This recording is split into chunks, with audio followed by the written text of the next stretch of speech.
Hello दोस्तों, मैं Sanjeet once again आपके सामने आया हूं अपने एक नए ब्लॉग के साथ। और आज के इस ब्लॉग का टॉपिक है अगेन इस पोस्ट इलेक्शन एनालिसिस। हम लोगों ने तो प्री पोल के काफ़ी मैंने आपसे शेयर किया, एग्जिट पोल भी शेयर किया, बट पोस्ट पोल, और ये पोस्ट पोल बड़ा इंटरेस्टिंग इसलिए है क्योंकि यूपी एक ऐसा स्टेट था जो 2024 इलेक्शन में बीजेपी के लिए तुरुप का पत्ता माना जा रहा था। तुरुप का पत्ता इसलिए इन सेंस में क्योंकि उसको लग रहा था कि बीजेपी शायद यहाँ मैक्स करेगी और may be they could achieve more than 70 seats, जो कि मैंने भी प्रोडिक्शंस किया था। हालांकि वो सारे प्रोडिक्शन गलत हुए और आज मैं जब आपके साथ वीडियो बना रहा हूं तो मेरे पास बीजेपी के जो इंटरनल एनालिसिस हैं, जो उन्होंने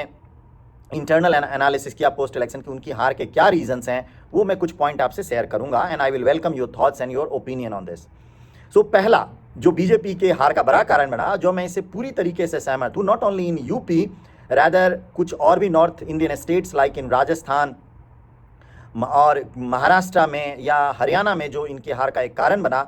उसमें सबसे बड़ा कारण मैं मानता हूं कॉन्स्टिट्यूशनल अमेंडमेंट्स और रिजर्वेशन की चर्चा।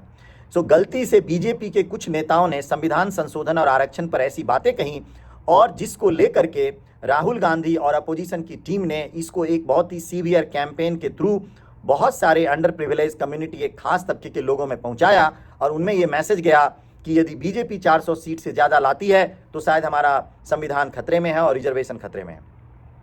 सो ये एक बहुत बड़ा प्रमुख कारण, और अयोध्या फैजाबाद कॉन्स्टिट्यूएंसी के हार में भी ये एक बहुत बड़ा कारण मैंने पिछले ब्लॉग में शेयर किया।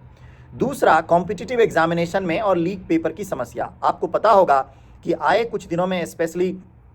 लास्ट 7 सालों में 50 से ज़्यादा एग्जामिनेशन के पेपर लीक हुए और उसके कारण जो एक यंग वोटर हैं, स्पेशली जो गवर्नमेंट एग्जामिनेशंस का प्रिपेयर करते हैं, उनमें ये मैसेज गया कि ये गवर्नमेंट उनका केयर नहीं करती है और जिसके कारण उनमें एक रोष था। तीसरा,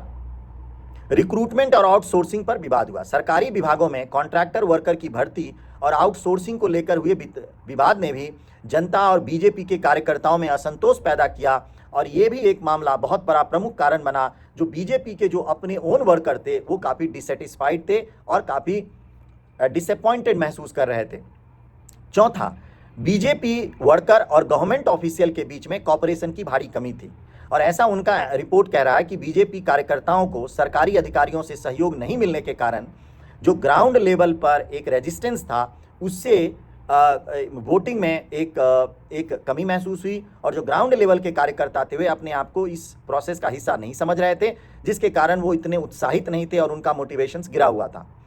पांचवा, वोटर लिस्ट से नामों का हटाया जाना,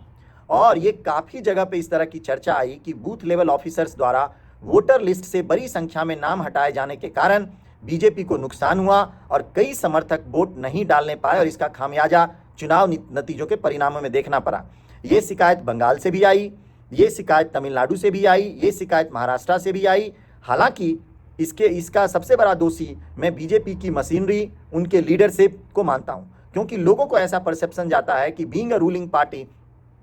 आपका इन सब चीज़ों पे कंट्रोल है और आपको एक कॉम्पिटिटिव एडवांटेज है। लेकिन ऐसा लग रहा है कि इस सिचुएशन में भी अपोजिशन पार्टी आपसे ज़्यादा स्मार्ट गेम प्ले की और उन्होंने आपको उन सारे जगहों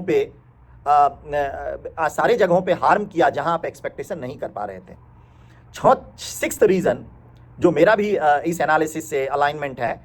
हेस्टी टिकट्स डिस्ट्रीब्यूशन और कम्युनिटी सपोर्ट की कमी। इस बात में मानता हूं कि टिकट वितरण में हड़बड़ी बीजेपी के कई कार्य नेताओं में, स्पेशली यूपी के 35 सीटों में, आप लोगों ने भी कई ऐसे रिपोर्ट देखे होंगे कि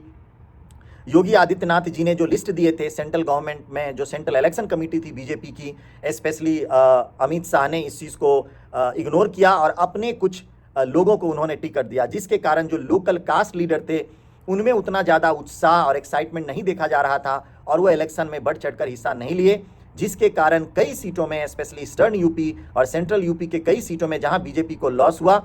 वो देखा जा सकता है। तो ये बीजेपी के जो अपने इंटरनल एनालिसिस हुए हैं पोस्ट इलेक्शन डिफीट का, स्पेशली उत्तर प्रदेश से, यूपी से जो 80 सीट जहां से आती है, उसके मैंने आपसे शेयर किए। इन मुद्दों को लेकर के बीजेपी की हार दिखी और ये हार सिर्फ राजनीतिक नहीं था बल्कि कई सामाजिक और एडमिनिस्ट्रेटिव पॉइंट्स को भी इन्होंने एक्सपोज किया कि कहाँ कमी हुई। तो दोस्तों, आपके क्या विचार हैं इस हार के बारे में? क्या आप असहमत हैं क्या इन कारणों से, या आपके पास कोई ऐसा दृष्टिकोण है या अपनी राय है तो अपने थॉट्स इस कमेंट में ज़रूर बताएं और मैं उस कमेंट्स का रिस्पॉन्स भी करूँगा। टिल द टाइम आप अपना ख्याल रखें और please if you want me to continue this type of content, then please like, share and subscribe, and till the time, take care yourself.